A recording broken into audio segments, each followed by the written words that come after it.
The mood around the Texans is no more Minnesota. They've moved on to the Jacksonville Jaguars. It's on to Jacksonville. But if things from the Minnesota game pop up against the Jacksonville Jaguars, well, then the Jaguars are going to have their first win of the season, and the sky will be falling at NRG Stadium. So again, the Texans, they've moved on. Monday was the last day that they were going to let themselves consume and feel bad about that Minnesota situation. They watched the film. Now they're getting ready for the 0-3 Jacksonville Jaguars coming to town. Those wounded animals sometimes are the dangerous ones, but Jacksonville stinks to high heaven right now. But again, the Texans, if they have some of the things from Minnesota repeat against Jacksonville, it's not going to look good. Chief among them, they can't keep beating themselves. I love the way DeMeco Ryans put this. The Texans didn't just play Minnesota on Sunday. They just played Minnesota and the Texans. Yeah, last week we didn't play well. At the end of the day, that's all it came down to. We didn't play well. We had some good moments where we executed, made some nice plays, but they were negated by us.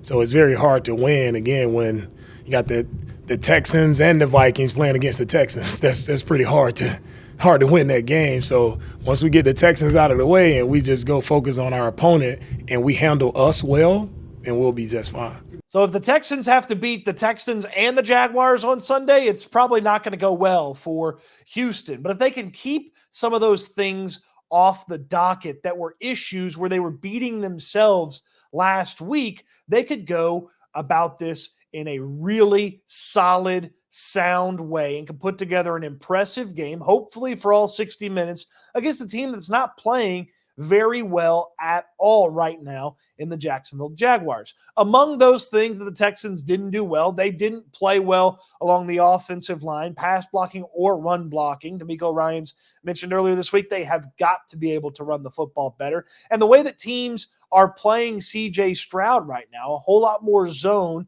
than in previous years. He's seeing as much zone as anybody in the NFL from a defensive standpoint. They've got to be able to run the football. Easier said than done. No Joe Mixon and no Damian Pierce at practice on Wednesday for the Houston Texans. So it may be Cam Akers and company again, but they can get it done if the offensive line gets things put together, both run blocking and pass blocking. And oh, by the way, those penalties, those have got to get fixed too. And DeMeco Ryans said, hey, they have talked about it and they have addressed it. The pre-snap definitely has been addressed. Well, again, we spent time on that, talked about it, we addressed it, and we see on Sunday that it's been addressed, and we'll handle it really well. Offensive line had a great day at work today. Everybody's dialed in. Everybody understands who we are, what we're about, and what it's going to take for us to get back on track, and that's what we're focused on. I love DeMeco Ryans' tenor in that. I love the way that he said it. I have to see it to believe it, unfortunately. Look, I want to believe DeMeco Ryans, but there were so many horrible moments from a penalty standpoint until the Texans put together a clean-ish game. I'm not going to say they need to be perfect with the laundry on the field, but a clean-ish game against the Jaguars. I'm not going to sit here and believe that these penalty issues are taken care of. But DeMeco Ryans didn't cut him any slack at all this week. When he was asked about tendencies for the officials, he said, we have to know where to line up. When he was asked about Laramie Tunsil and his issues with the illegal formations, LT needs to know where to line up. We know where to line up. And then it's been addressed. So let's all watch Sunday and see if indeed it has been addressed. A moment here for my friends at Prize Picks. DeMeco Ryan says the Texans have addressed the penalties. Have you addressed where you play daily fantasy? The best, easiest way, Prize Picks. Use my code STOOTS, STOOTS, at the link in the description down below, and you can play your first 5 and get $50 in bonus. It's that simple. It's that easy. Prize Picks, a couple of clicks, get your entry in. It's so much fun. Prize Picks, the best and easiest way to play daily fantasy. Don't miss out on it, and don't miss out on that great offer that you see down below as well. But it's not just the penalties. Look, the penalties caught a lot of attention because of when they came, what they erased with the illegal formations, and just kind of how rough it looked when there was 4 in a row there on that offensive line. But this offense was not good against the Minnesota Vikings. They had a moment here or there, and you can point to some things where C.J. Stroud made some stuff happen, the wide receivers, and I know there were some plays at the end that kind of inflated the overall passing stats, but the offense was not what we all expected it to be coming into this season. I don't know about your expectations, but I had very high expectations for this offense. I thought the offensive line was going to play much better, and I believed that C.J. Stroud, with those wide receivers, the tight ends, and the running backs, was going to be able to get this offense rolling sooner rather than later. It hasn't quite clicked. Even when it has looked good, it's only been in spurts. They haven't put together a whole complete game just yet as an offense. The Jaguars present a pretty good opportunity for that. Jacksonville's going to be missing their leading tackler. They're banged up in a couple of other spots, and it's just not a very good team overall. Now, they're not going to be as bad as they were on Monday Night Football, where Buffalo did whatever the heck they wanted to them, but they present an opportunity to get on track. C.J. Stroud, he believes this offense, well, it's close. For sure. Yeah, I think that's hit it on the nail.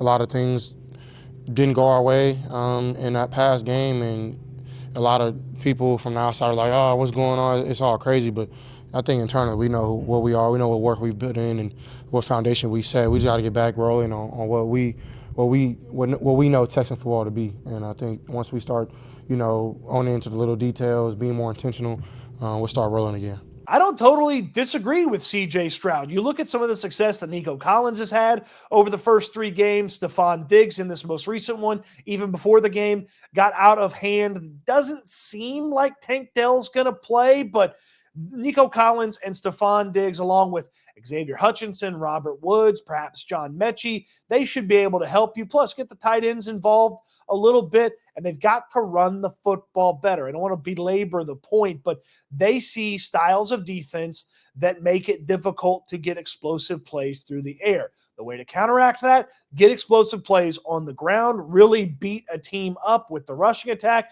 bring those zone players and those safeties in a little bit, and then boom, C.J. Stroud up over the top to Nico Collins or Stefon Diggs or whoever needs to make a play against the Jaguars. It feels like the type of game where actually you can get somebody you didn't expect to make a play, make a big play. In this one, there's a lot of different ways this could go for the Texans offense where it ends up looking really good against Jacksonville. Now, the scary part is if it does still look disjointed and they can't quite put together, say, 3 quarters, 3.5 quarters, or 4 quarters of offense, and it's just kind of enough yet again, we may need to adjust our expectations appropriately for what this Texans team can accomplish on offense. I had high expectations for Bobby Slowik, and he's catching a lot of flack this week. And you know what? As the offensive coordinator with Stefon Diggs and Nico Collins and Tank Dell and an offensive line that this team wanted to put on the field for 18 months, you should catch some flack when you score 7 points. It doesn't matter who the defense is, okay? The Vikings are good. They're not the 85 Bears out there. So when you score 7 points, the offensive coordinator is going to catch some flack. And I still believe that Bobby Slowik is the guy for this team. He bounced back from some bad performances last year. I believe he's going to bounce back from this performance, and I believe he's going to bounce back from this performance against the Jacksonville Jaguars as well. I believe in Bobby Slowik. C.J. Stroud believes in Bobby Slowik still. Slow has done a good job of just keeping the head down, working. But, we all have faith in him, and we know that he's trying to put us in the best positions, and we got to buy into the system just as much as he has to call good plays. And, we're it's not a finished product just because you add good players on the team. It's a work in progress, and, you don't really get your set, like, football team, I feel, until, like, week 5, week 6. But, the time is of essence, and, we got to get rolling. But, I have the utmost faith in Slow, and I know that, he's been great, but we got to buy into the system just as much as he got to call great plays. And we know we all grown men, we got to do our job. So, we all talk about we got each other's back, and we're going to keep hold each other accountable and having each other back. I thought it was interesting. CJ said that there needs to be a little bit more buy-in on exactly what Bobby Slowik is putting together when it comes to this offense. So has there maybe been a lack of execution or a little bit of details missed from the offense to this point? If they fine-tune things, I do believe they are close, like CJ Stroud said, and they could be clicking on all cylinders against this lowly, terrible, no good, very bad Jacksonville Jaguars team. But don't tell DeMeco Ryans that this is a lowly, terrible, no good, very bad Jacksonville Jaguars team. He had a lot of praise for Jacksonville. The film says it's a good team, really well-coached team. Doug has done a great job of coaching this team. Ryan has done a great job with the defense. Offensively, just watching ETN and the way he runs the ball, like really explosive player, wants to play downhill. Their O-line plays physical. ETN also does a great job of getting out in the passing game and the screens. So this can be an explosive offense for sure. And they get the ball out very quick. Trevor has done that his entire career, finding a way to get the ball out quickly. I respect DeMeco Ryans. I respect that he has to say nice things about the opponent, but Jacksonville stinks right now. I know he said a lot of nice things about ETN. They can't run the football consistently. Trevor Lawrence is super inconsistent with the football. He makes 3 passes a game that a player of his expectations, supposed caliber, and certainly with the level of compensation that he gets just should not make. And that just looks terrible. He does that from time to time. Their wide receivers and offensive weapons are inconsistent. They're a little banged up in some key spots as well. Still think they're going to have a lot of those guys play. That offensive line, one of the things about that offensive line that people around Jacksonville were saying last offseason was they want to make a lot of changes, and they made one change. They got a new center. It's still that offensive line. DeMeco Ryans called them big and physical. I would just call them slow. Okay, they let Trevor Lawrence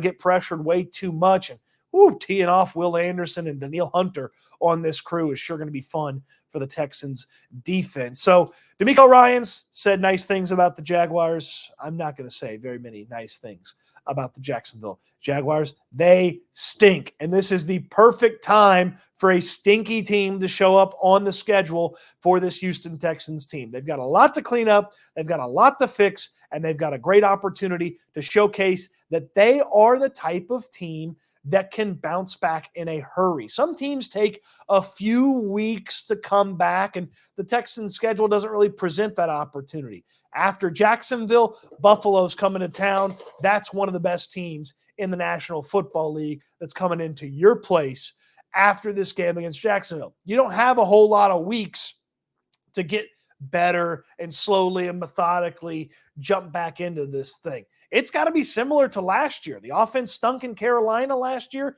The very next week, C.J. Stroud had a record-setting day as a rookie quarterback. It feels like it needs to be that style of jump for this team. And then they stayed pretty good on offense for the next couple of weeks after that Tampa Bay game.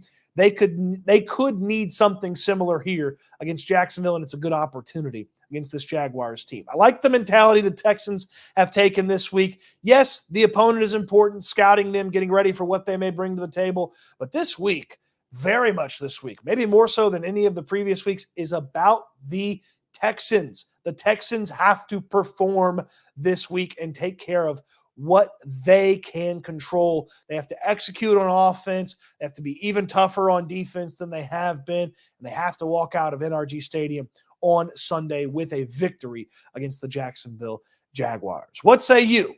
You like what C.J. Stroud and DeMeco Ryans had to say about this team? On to Jacksonville, not worrying about Minnesota anymore? Let me know in the comment section down below. On your way down there, don't forget to visit our friends at Prize Picks. Throw me a thumbs up on the video. Subscribe to the channel if you haven't already. And, of course, appreciate you watching the video. Hope you enjoyed it, and I can't wait until we talk Texans again soon. It's on to Jacksonville.